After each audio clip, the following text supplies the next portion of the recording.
김성철 교수님에게 이제 중관학에 대해서 좀 들어보는 시간을 갖도록 하겠습니다.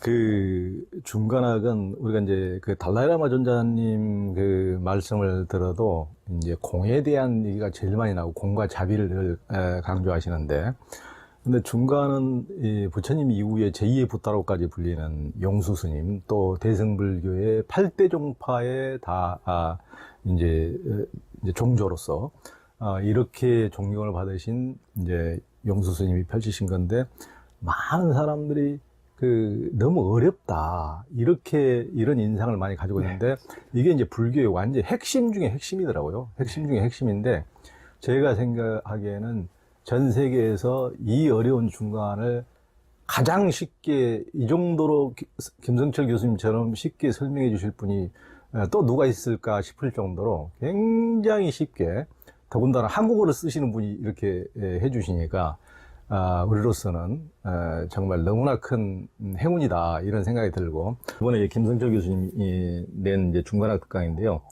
이제 색즉시공의 논리 중간학 특강. 저도 이 책 보고 너무 진짜 완전히 이 중간학은 보통 사람들이 어렵게 느껴져가지고 쉽게, 이거 아마 보통 사람들은 막 중간학 특강 보면 몸살 치다가 막 20, 30페이지 보다가 말아버리고 하는 분들이 대부분일 텐데, 이 책은 진짜 단숨에 그냥 끝에까지 다 봤어요. 굉장히 쉽게 써놓으셨고, 너무나 이제 몰입할 수 있도록, 그리고 아마 이걸 보면은 하여튼 이제 불교의 요체를, 하여튼 불교라는 게 이런 거구나, 이걸 딱 보면은 그것을 이제 사람들이 알 수 있게끔 이렇게 해놓으셨더라고요. 그래서 이 책은 진짜 제가 보기에는 반드시 읽어야 될 필독서입니다. 이 책은 진짜 꼭 한번 읽어봐야 될 책 같고요. 그래서 이제 이제 중간학에 대해서 이번 아마 대담만 들으셔도 이 가장 사람들이 어렵다고 생각하는, 또 불교의 가장 핵심, 이 중간에 대해서 이 강의만 들어도 정말 이제 요체를 파악할 수 있는 행운의 시간이라고 생각합니다. 우리가 이제 중간중간 하는데, 중간이 우리 용수보살이 창시한 중관이라는 게 무슨 의미입니까? 그 중관, 지금 아마 이렇게 시청하신 분들은 많은 분들이 중관 아실 겁니다. 이제 그동안 중관 이제 학자도 나오신 적도 있고 하기 때문에. 근데 실제 뭐 불교 다른 용어 이상으로 또 널리 알려지지 않은 게 중관입니다. 제가 사당동에 사무실이 하나 있었는데, 이제 거기에 그냥 혼자 공부하는 방인데, 이 점심 먹을 때 짜장면을 시키니까는 찾아오질 못해요, 배달원이. 그래서 명패를 붙여야 되겠다 해서 거길 중관학 연구소 이렇게 붙였습니다. 그래서 이제 그 4층에 중관학 연구소에 하면 이제 찾아오거든요. 그랬는데 그 다음에 이제 우연히 편지를 보냈는데 누가 중관악 연구소 이렇게 나왔습니다. 사당동이니까 관악산 근처이기 때문에 마을로다가 중관악 연구소 했더니 중관의 관악 연구소구나. 아니면 중간학 연구소 이렇게 하기도 하고요. 그게 전혀 뭐 너무나 생소한 이제 그런 단어입니다. 근데 일단 한자로 얘기하면은요, 이제 가운데 중자에다가, 그러니까 볼관자 씁니다. 중관, 이렇게 씁니다. 중관. 근데 풀어서 얘기한다면은, 중도를 관찰한다라는 이제 그런 뜻입니다. 중도에 대한 관찰. 이 보통 이제 부처님 가르침의 핵심이 뭐냐라고 물을 때, 다 중도, 그렇게 얘기를 합니다. 그렇죠. 중도. 아마 성철 큰 스님, 종성하셨던 이분 백일본문이라는 강의집이 있죠, 책이. 근데 그 책을 한마디로 표현할 때, 그러니까 중도에 의해서 초기 불교부터 이제 후기 선종까지, 그러니까 이리완지했다, 하나로 꿰뚫었다, 이렇게 얘기를 합니다. 맞습니다. 그래서 이 불교의 핵심이 중도인데, 이 중도를 이제 보통 중도 하는 개념은 알지만 왜 중도인지, 중도를 어떻게 그럼 체득하는 건지, 이거는 우리가 잘 모릅니다. 근데 이제 그게 이 관찰을 통해서, 그러니까 중도의 종류가 여러 가지가 있지만은, 이 통찰을 통해서 중도를 체득하게 해주는 그런 학문이 바로 중관학입니다. 그래서 중관은 이 중도에 대한 관찰이라는 그런 뜻입니다. 그래서 이제 원래 있던 말이기도 하고요. 이제 원래 인도에서는 이 중관을 그러니까 마디야마까 혹은 마디야미까 이렇게 인식을 했습니다. 그래서 그걸 현대 일본 학자들이 번역을 한 말인데요. 일본 학자들이 중관 이렇게 번역을 했는데, 이제 근거가 뭐냐면은, 이 중관학의 교과서가 중론이란 책이에요. 그러니까 뭐 중도론 해도 됩니다. 중도에 대해서 쓴 논문 해도 됩니다. 아까 말씀하신 중관학 창시자 용수 스님의 저술인데, 이 제목이 중론이고요. 그 총 장이 챕터 장이 27장으로 되어 있습니다. 27장 27. 근데 각 장의 제목이 관으로 시작해요. 그러니까 제1장은 뭐 관인연품, 그러니까 인연에 대한 관찰.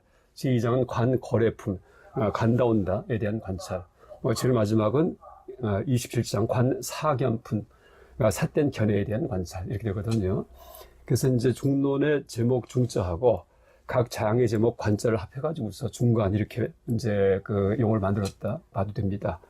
근데 중간이라는 말을 제일 처음 쓴 분은 이제 이 중론이 동아시아에서 400년대 초에 405년인가 이제 쿠마라 집스님께서 한문 번역을 하시는데 그 제자분 중에 하나가 승조 스님이 계십니다. 승조, 그러니까 조론의 저자고요. 근데 이분이 그 책 속에서 그 중론을 거론할 때 그러니까 중관운 이렇게 얘기합니다. 그러니까 중관학에서는 이렇게 말했다라고. 그래서 이제 그 용어가 처음 시작입니다. 그래서 현대 일본학자가 현대 불교학을 시작하면서 그 인도 버머, 그러니까 마디아마카를 갖다가 이제 현대말로 풀어낼 때 중관이 가장 적절하겠다 해서 그러니까 중관학이라는 학문이 이제 성립합니다. 그럼 인도네에서 그런 마디아마카가 무슨 뜻이냐 할 때, 그러니까 마드흐 할 경우에는 마드흐 이게 가운데라는 뜻입니다. 영어에서 뭐 미들, 뭐 메디움 이게 다 중간 뜻이거든요. 그래서 어원이 뭐 비슷합니다. 그 다음에 이제 마가 붙으면은 이제 마디아마 할 때 마가 붙으면은 그 영어에 형용사 최상급 비교급이 있죠. 그중에 최상급 그 어미예요. 그 가우따마 할 때 그 가우따마가 최고의 훌륭한 소예요. 그렇듯이 이제 이 마디아마 하면은 가장 가운데라는 뜻입니다.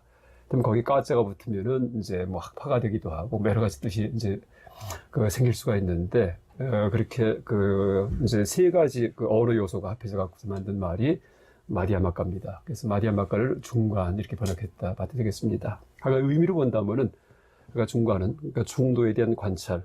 근데 단 이제 특징적인 얘기는 그걸 그냥 관찰하는 게 아니고 논리를 통해 가지고서 그러니까 말을 이해할 수 있는 사람은 누구나 이해할 수 있게 중도가 뭔지 그걸 설득하는 학문이다라고 이제 보면 되겠습니다. 그 이제 중간에 이제 신라시대 대표적인 고승인 온효대사께서도 이제 깊게 연구를 하셨다고 들었는데요. 저서도 있으시고. 네.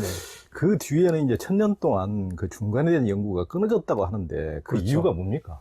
하고 원효스님 저서에 보면은 그 삼론 종요, 그러니까 삼론학이 이제 삼론이 중관학의 교과서거든요. 동아시아 중관학을 삼론학 이렇게 부릅니다. 이제 왜냐하면은 그 내용은 중관학이지만 그 동아시아에서 그 중관학 연구할 때 고대 이제 그 구마라스피님께서 번역하신 이용수 스님과 이제 그분 제자분의 저술에 근거해서 이제 성립된 학문이 중관학인데 이 동아시아에서는 중관학이라 부르지 않았고요 원래. 그건 현대 이제 학자가 부른 이름이고요. 그러니까 동아시아에서는 삼론학 이렇게 불렀습니다. 왜냐하면은 그 교재가 중론, 그 다음에 12문론, 백론 이 세 가지 논서예요. 그러니까 논문지. 그러니까 중론과 12문론은 용수 스님 저술이고요. 용수. 그 다음에 이제 백론은 그 제자인 아리아제바 스님의 저술입니다. 그래서 이제 삼론학이라고 이제 그렇게 불렀습니다. 그래서 이제 어쨌든 삼론학 문헌이 번역되고 나서 공에 대한 이제 그 올바른 이해가 처음으로 동아시아에서 탄생하였다라고까지 그렇게 얘기합니다. 그래서 원효 스님이 신라시대에 하여간 삼론을 다 보셨기 때문에 그러니까 삼론학의 핵심을 요약한 이제 그런 저술을 남겼습니다. 그게 이 제목이 삼론 종요 이렇게 됩니다. 그게 지금도 남아 있습니까? 지금 없습니다. 제목만. 그렇죠. 원효 스님 저술이 200권이 넘어요. 200가지가. 근데 지금 남아있는 건 한 20가지? 그래도 많이 남아있는데, 그 원효 스님의 특징 중에 하나가 대저술가입니다. 뭐 상상을 초월한 그 저술가. 이렇게 얘기할 수도 있습니다. 그 다음에 뭐 중관론 종요, 이런 것도 있고요. 또 뭐 장진론 종요, 이런 것이 있습니다. 하고 정유자가 붙으면은, 근데 그게 저술이 전 생각에 이 정유자가 붙은 거는요, 당신 그 학습 기록 같아요. 경전 보다가 그걸 쭉 요약해 놓은 거예요. 우리도 이제 어느 책 한 권 띄고 나면은, 세계사, 그러니까 썸머리 해가지고서 이렇게 정리한 다음 시험 준비하잖아요. 아마 그런 스타일의 저술 같습니다. 그러니까 이제 저술이 한 200권이 넘는 거죠. 그래서 이제 저술 제목도 있고, 또 신라시대에 이제 그렇게 연구가 많이 됐는데, 그러니까 고려 이후부터는 그러니까 중론이라는 그런 인용조차도 한 서너 군데, 그러니까 한두 구절 정도, 그것도 그러니까 흔히 인용하는 거, 이 정도만 나오지, 아예 없애는 거예요. 근데 그 큰 이유 중에 하나가 그러니까 신라 말에 이제 선종이 들어옵니다. 선종. 그러니까 구산선문 해가지고 그렇죠. 이 당에서부터 이제 대거 선종이 유입되거든요. 그래서 이제 각 지역에 선종 사찰이 생기고 이러면서 경을 보지 않고 그냥 마음을 보는 이제 부처님의 마음을 닮으려는 이제 그런 식의 수행 풍토가 많이 퍼져 있었고요. 그다음에 선종과 이제 또 쌍벽을 이루는 교종도 있었는데 이 교종 중에는 다간 중간종이 없었습니다. 뭐 화엄종, 그다음에 법성종, 계율종 뭐 이런 식으로 이제 5가지가 있었는데 5교 구산해가지고 그래서 이제 그 중론을 전문적으로 연구하는 그런 종파가 아예 사라집니다. 그래서 그 또 하나가 이제 그 이유 중에 하나가 그 한반도만이 아니고 뭐 중국도 그렇고요. 그 일본도 마찬가지예요. 연구가 잘 안 됩니다. 왜냐하면은 제가 처음에 중론 공부할 때 이제 어떤 그 스님께서 중론 전공합니다 했더니 그거 뭐 한마디라도 뭐 무슨 말인지 알겠어 읽어보면은 이러시더라고요. 한마디라도 보니까는 뭐 전혀 쓰지 않는 말인데 가는 자가 간다, 가는 자가 간다면 가는 게 2개 있게 된다, 가는 이렇게 나오거든요. 그러니까 제가 전에 한번 중론 그 개론서를 썼는데 친구한테 그러니까 불교 전공자가 아니에요. 줬더니 처음에 야 광합도 한다 이렇게 보더니요. 야 오자 나왔다 제대 하면서 말 한 문장 한 문장이 쓰는 말이 아니에요. 그러니까. 예. 그러니까 처음에 좀 보면은 진짜 이거 말장난이야, 뭐야. 이런 식이 되니까. 그러다 보니까는 이제 아예 덮어놓은 것 같습니다. 그래서 연구 지속되지 않은 게 중권학하고요. 또 하나가 인명학, 그러니까 불교 논리학도 처음에 좀 생겼다가 다 끊어집니다. 근데 그 이유가 이제 난해하기 때문에 그랬던 것 같습니다. 근데 난해한 것도 그게 뭐 무슨 동아시아 사람들이 지적으로 뭐 부족해서 이게 아니고요. 이 한문 자체가 이게 그 논리적인 언어가 아니에요. 근데 실제 이 불교는 원래 인도에서 탄생할 때 그러니까 분석의 종교. 그러니까 부처님의 별명 중에 하나가 분석가예요. 그러니까 실제 그 한문 용어는 분별설자. 하도 따지시니까 분석하기 때문에 그 바깥의 이교도 외도들이 너무 따진다고 종교인이 무슨 저런 사람이다 이러냐고 그렇게 부릅니다. 그리고 현대 서양학자들도 불교에 대해서 아날리티컬 릴리전, 그러니까 분석적 종교 이렇게 그렇죠. 합니다. 근데 이제 이 동아시아의 한문 문명권을 거치면서 직관의 종교를 바꿔버려요.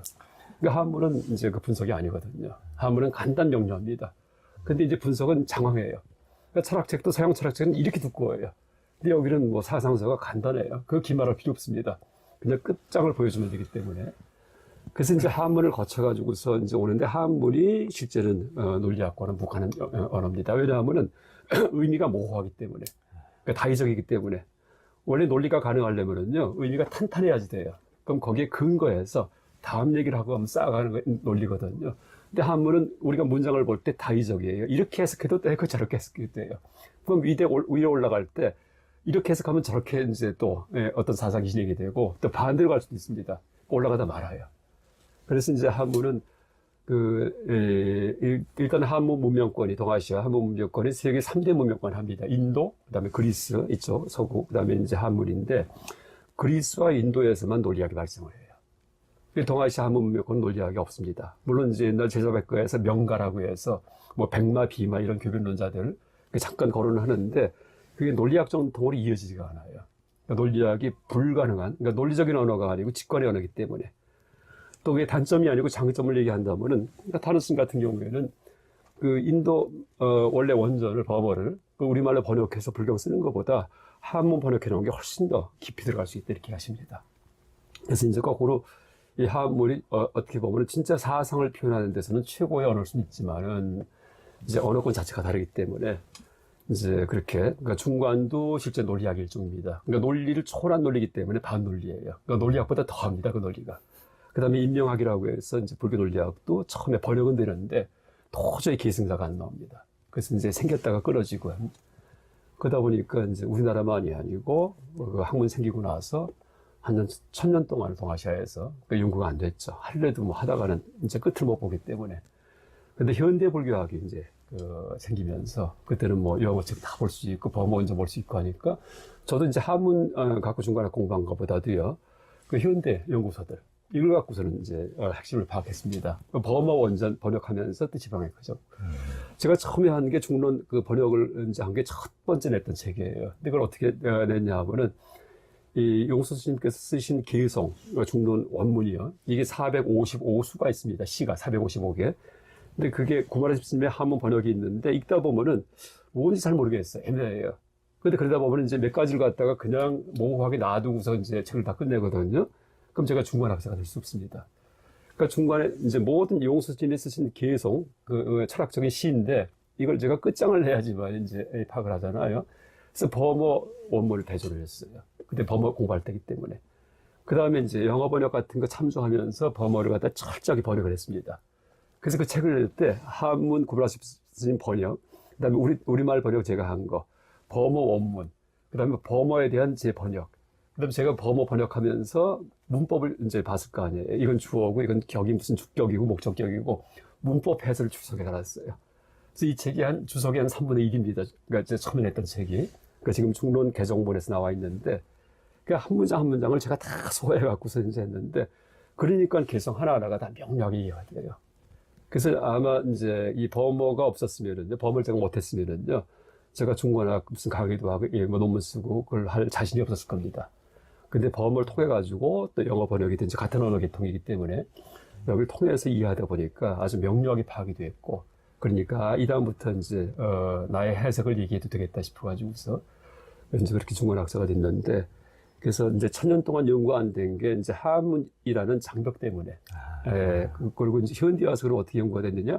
현대학자가 뛰어나기 때문에 그게 아니고 한문을 통한 그런 중간 이해가 아니고 같은 인도 유럽어족을 통한 이제 인도 유럽어족해서 인도 고대어가 중국 문명과는 원래는 상관없는 유럽 문명과 더 가깝습니다. 그래서 서양 사람들이 이제 번역해 놓은 그런 중론 해석들, 그 다음에 버머 원전 이런 것들을 통해 갖고서 아주 쉽게 이해를 했기 때문에 뭐 저뿐만이 아니고 현대 뭐 일본 학자든지 국내 학자든지 다 그래서 이제 현대 다시 중간학에 대한 연구가 새롭게 시작될 수 있었다 이렇게 볼 수 있겠습니다. 그러니까 원효로부터 지금 뭐 원효는 600년대 분이니까 지금 이제 벌써 1400년을 뛰어서 네.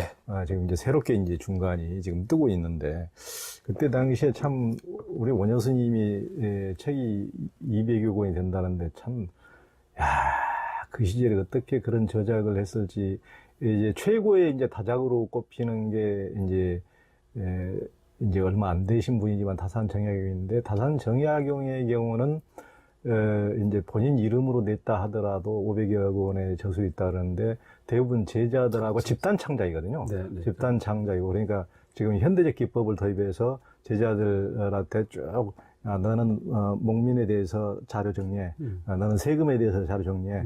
너는 뭐 무기에 대해서 자료 정리해가지고 쫙 그걸 책으로 딱 묶어내는 게 이제 500권이 되는 건데 그때 당시에는 이제 원효대사의 조술 방식은 참 하여튼 거의 개인 저술이었을 그렇죠. 가능성이 당연히 그런 혼자 다 하십니다. 근데 하여튼 그건 하여튼 그 참 신비로운 맞습니다. 만큼 그리고 이제 참 중국의 어떤 지상 최고의 어떤 학자들 현장이라 이런 사람들의 어떤 까지 논리적으로 타파하고 이런 것이 참 이제 그분들 같은 논리의 강자고 하여튼 중간학이라는 게 우리 김상식 교수님께서 예전에 전한 책들을 보면은 논리로부터 해탈 하여튼 이런 식의 이제 중간에 제목을 그렇게 따져 개론서 이제 그러니까 중론 논리로부터의 해탈.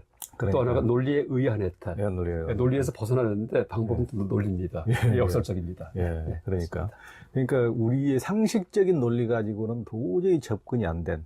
왜냐하면 우리의 상식적인 논리가 이게 진리에 부합하면은 이제 그렇지 않겠지만은 실은 우리가 상식으로 믿는 것 자체가 진리에 부합하지 않고 굉장히 허상이기 때문에 그것을 완전히 깨뜨려 버리기 때문에 그것을 처음 듣는 사람들은 정반대로 이제 이해하는 거죠. 이게 말이 되느냐? 우리는 상식이 이제 말이 된다고 늘 생각하기 때문에 이제 그러니까 다 나오는 말이 궤변 아니냐? 그렇게 하는 거죠. 이제 그 중간에서 가장 많이 등장하는 영화가 공인데요. 이제 임창정 씨가 주연했던 영화 색즉시공, 색즉시공에서도 그 공이 등장하는데요. 이제 그런데 그 영화에 나오는 색즉시공은 성적인 매력을 의미하는 것으로 이제 표현해서 불교의 의미의 공을 이제 국회하게 만들었다는데 그렇죠. 왜 그런지요? 그럼 공의 진짜 의미는 무엇입니까? 하여간 색즉시공이란 말, 뭐 반야심경 본 분들은 뭐 다 아시겠지만 일반 사람들까지 다 알게 만든 영화가 그 임창정 씨 주연한 그 영화입니다. 색즉시공. 근데 그때 색이 무슨 뭐 색스럽다 할 때 그런 이제 의미로다가 이렇게 이제 영화에서 뭐 저는 보진 않았습니다, 영화를. 그랬은 것 같은데 원래 색의 의미는 그러니까 형상 혹은 물질 이런 뜻입니다. 물질 형상. 근데 즉시공, 그러니까 즉시는 뭐 이퀄이라는 뜻이에요. 그러니까 색은 공하다, 공이다, 텅 비었다, 실체가 없다 이런 뜻입니다. 그래서 공이라고 할 때 약간 실체가 없다라는 뜻이에요. 근데 공을 그 인도 말로 이제 그 버머, 그러니까 인도 고대어 산스크리트어들은 수냐라고 씁니다. 수냐. 근데 수냐가 또 이 수학에서 그러니까 영을 갖다가 수냐라고 그러죠. 그 수학의 영이 이제 수냐가 이제 그 영이고요. 그 일은 에까, 그러니까 이는 드비, 그러니까 에까 드비 뜨리 짜뚜르 반짜 샤스 뭐 이렇게 나가거든요. 샤스 앞다, 그 다음에 그 아스타 나와 다시 하면은 이제 인도 버머의 숫자입니다. 근데 그 중에 영이 하여간 이 수냐고 뭐 또 참고로 얘기하면은 영을 처음으로 그러니까 인류 역사에서 영을 처음 그 발견한 혹은 발명한 그 민족이 인도 사람입니다. 그렇죠. 그러니까 동아시아 한문에도 영이 원래 없었고요. 그다음에 서구에도 영이 없었습니다. 그 서양에 영이 들어간 게 10세기 정도 이후에 그것도 아라비아 상의 숫자 통해 갖고 들어갔기 때문에 인도 숫자를 아라비아 숫자 이렇게 착각을 합니다. 근데 우리가 쓰는 숫자가 인도 고대 숫자예요. 조금 모양 다르지만은요, 이제 같습니다. 그래서 그래서 이제 공을 영이라고 해도 되고요. 뭐 무라고 해도 상관없습니다. 없을무. 또 공이라고 해도 상관없고요. 그래서 이제 그 색즉 시공할 때, 색은 곧 공하다라는 뜻이기 때문에, 물질은 뭐 혹은 형상은 없다. 실체가 없다. 이런 뜻입니다. 그래서 이제 다른 말로 푼다면은 실체가 없다. 이렇게 이해하면 됩니다. 그 우리가 볼 때는 바깥에 뭐 하늘도 있고 땅도 있고 방도 있고 뭐 나도 있고 너도 있고 인생도 있고 비도 있고 구름도 있고 꽃도 피고 다 그런 것 같은데 아무것도 없다는 얘기예요. 그걸 반어신경에서 그 이제 오온 개공이라고 얘기를 합니다. 오온이 5가지 무더기인데 5가지 무더기가 쉽게 얘기하면 세상 만사 전체다예요. 그러니까 심신 전체다. 몸과 마음에 해당하는 거. 개는 모두 개자예요. 그래서 그다음 공 텅 비었다 이렇게 얘기를 합니다. 그래서 몇가지 열거해서 뭐 눈도 오고 코도 오고 쫙 나가는데 어쨌든 불교의 궁극에서는 그 모든 게 다 공하다, 모든 게 다 없다, 모든 게 다 영이다 이런 뜻입니다. 이제 그냥 간략히 얘기하면은 근데 도저히 이해가 안 됩니다. 모든 게 영인지. 그래서 이제 이 중간학에서 그걸 하나하나 격파하는 거예요. 왜 영인지, 왜 공인지, 왜 없는지에 대해서 하나하나 이제 우리가 실제 있다고 생각하는 것들을 이제 예를 들어 가지고서 이게 이렇게 해서 없다 하면서 다 격파합니다. 마치 무슨 저 게임할 때 벽돌 깨기 혹시 해보셨어요? 우리 옛날 게임이 벽돌 그렇죠. 깨기인데 탁탁 튀면서 이러면서 다 무너집니다. 그래서 이제 중론도 총 이 공에 대해서 얘기하는 그런 논문인데 27장인 이유가 깨주는 소재가 27가지예요. 깨주는 소재가. 그러니까 제1장에서는 연기를 깨요. 연기. 2장에서는 간다 온다. 우린 흔히 간다 온다 이런 말 하고 살거든요. 그거 없다는 얘기예요. 그 다음 3장에서는 눈, 귀, 코 같은 거 이게 다 깨버립니다. 그래서 총 27장에 걸쳐갖고 세상 만사를 갖다 다 깨는 걸 시범을 보여줘요. 이 중론에서. 그게 이제 중론입니다. 그래서 이제 이 중론을 읽으면서 공이 뭔지 알게 되는데, 지금 이제 공에 대해서 가장 쉬운 예를 든다면은요, 우리가 이제 어떤 건물에 가서, 누가 이제 무슨 모임이 있을 때 처음 들어가는 건물에 들어가서 이제 어떤 그 방문을 열고 들어갑니다. 어느 방에서 뭐 203호에서 모이자 할 경우에 보니까 203호가 붙어 있어갖고 탁 열었는데 보니까 방이 커요. 야, 큰 방이구나. 이렇게 생각합니다. 근데 이제 내가 볼 땐 큰 방인데 어떤 사람은 딱 들어왔다고 본 다음에 에이, 방이 작네? 이럴 수도 있습니다. 근데 왜 그 방이 나한테는 커지고 저 사람한테 작아졌냐 하면은 저 같은 경우에는 방문을 열고 들어오기 전에 작은 방을 염두에 뒀어요. 이 정도 되는 방에서 모이려니 하고서. 근데 열어보니까 이거보다 커요. 그래서 커졌고요. 다른 사람은 큰 방을 염두에 두고 들어왔습니다. 이거보다 작아집니다. 그리고 실제는 그 방의 크기가 이제 내가 볼 때는 이제 크고, 저 사람이 볼 때는 작았지만은요, 원래 이 방의 크기는 뭐냐 하면은 크지도 작지도 않습니다. 다시 말해, 원래 이 방의 크기는 없습니다. 그래서 이 방의 크기는 공하다. 그렇게 얘기를 합니다. 그러니까 이 방의 크기가 없다고 해도 되고요. 이 방의 크기는 0이야 해도 되고요. 이 방의 크기는 공하다. 이렇게 해도 뭐 다 같은 의미입니다. 그러니까 이제 이 방에 대해서, 그럼 이 방의 크기의 진짜 크기는 뭐냐고 할 때, 큰 것도 틀렸고, 작은 것도 틀렸어. 이게 또 정답이에요. 그러니까 이걸 한자로 표현하면요. 비대비소 이럴 수 있습니다. 어디서 많이 듣던 얘기예요. 무대무소. 이것도 아니고 저것도 아니다. 이게 중도입니다. 그래서 이 방의 크기는 중도예요. 다시 말해 이분법적인 생각을 적용할 수 없다는 얘기입니다. 그러니까 중도가 다른 게 아니고 가운데란 뜻이 아니고요. 그 흑백 논리 갖고선 규정하지 못한다. 이게 불교의 중도입니다.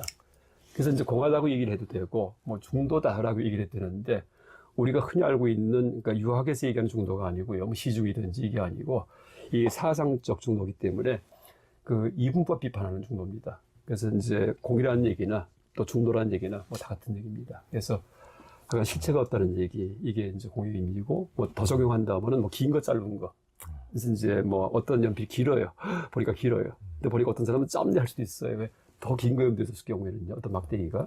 그래서 길다 짧다. 이것도 이제 실제 공하고 바깥세계 실제하지 않아요. 다 우리 머릿속에 말이지. 그래서 이제 그 공하다는 얘기, 그러니까 일체 아무것도 없다는 얘기는요. 실제 세계에 바깥세계 없다는 얘기예요. 근데 그럼에도 불구하고 우리가 큰 방, 작은 방, 길다 짧다 이런 말 쓰고 삽니다. 근데 이런 것들은 어디 있냐면은 내 머릿속에 있다는 얘기예요. 그러니까 불교용어로는 내 마음속에 있다. 일체 유심조 이렇게 얘기했습니다. 근데 그 중에 우리가 지금 4개만 얘기했어요. 근데 국어사전에 한 단어가 한 50만 단어 나옵니다. 그러니까 중관학에서는 그거 하나하나 들고선 다 깨주는 거예요. 근데 그 깨주는 방식이 다 똑같아요. 그래서 이제 몇 개만 깨는 걸 연습하고 나면은요, 그 공식 가지고서 세상 만사를 다 보실 수 있습니다. 이게 이제 중관 논리고 중관학입니다. 그러니까 우리가 공이다 그러면은 뭐 영이다 그러면은 이제 없다. 이게 실체가 뭐 이렇게 뭐 있는데 없다고 그러냐. 네. 하여튼 이제 그런 차원으로 없다 차원으로 이렇게 이해를 하는데 우리가 봤을 때 뭐 이분은 뭐 잘생겼네. 이분은 키가 크네. 하지만 그것은 다 그 어떤 객관적인 기준이 있는 것이 아니고 보는 사람의 어떤 자기의 어떤 생각에 의해서 잣대에 의해서 관점에 의해서 다 자기 나름대로 이렇게 하는 거기 때문에 그 객관적인 뭐라는 것이 이제 없다는 것이지. 맞습니다. 이 자체가 없어 뭐 방이 없네 하여튼 그런 의미가 아닌. 시커멓게 없다는 얘기가 하여튼 이제 그렇지, 그 공에 대한 네. 이해를 우리가 이제 잘못하면 그것이 뭐 좋다 나쁘다도 다 마찬가지. 이분법적인 것은 다 마찬가지. 그렇죠. 내가 여기서 만들어지는 거지. 흑백 논리라는 것은 다 마찬가지니까. 객관적인 것이 없이 부자다 가난하다 이런 것도 마찬가지고. 그렇죠, 그렇죠. 이제 뭐 어디 여기에 빈자를 봤을 때도 방글라데시에서 오신 분들은 이 정도면은 뭐 하루에 한 끼도 못 먹고 사는 분도 많은데. 임대 아파트에 살아도 이 정도면 깨끗한 곳에 살다니 와 우리나라에서는 꿈도 못 꿔 맞습니다. 그러지만 네. 한국에서는 굉장히 가난한 사람으로 치부해버리기 때문에 부자 가난한 것도 객관적인 어떤 실체가 있는 것이 아니고 보는 사람에 따라서 각기 달라지는 그런 것을 얘기해서 그 자체가 공하다 이렇게 하는 것이지. 그렇죠. 뭐 아파트 자체가 없다 하여튼 그런 말이 아니고 예. 하여튼 그 굉장히 이제 핵심적인 내용을